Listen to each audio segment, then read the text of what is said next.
Wat sou jy vir mense kan sê oor karnivoor en keto word oor Kerstyd? Kerstyd is altyd 'n storie van mense cheat, hulle gooi hulle beginsels oorboord.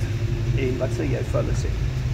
Ja, Kersdag het altyd die lekkerste disse, maar grootendeels as jy regtig baie mooi daaroor dink, is vleis nog steeds die hoofdis van al die etes.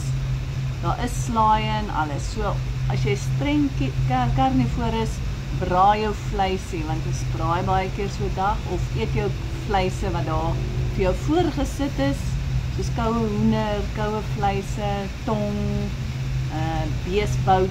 Geniet, laai jou bord met dit.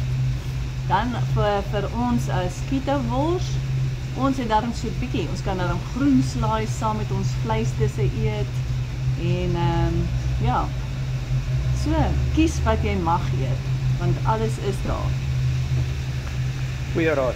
Ja, doen dit so skoon soos jy kan doen. Karnivoor keto word coaching. Ons gaan vanaand Mindset Recap 9 hê. Ons gaan hieroor praat, laat jy jouself reg opstel vir Kerstyd. Dit is op Google Meet. En dit reën, ons drink 'n rooibos tee. En 'n lekker cappuccino. Yes.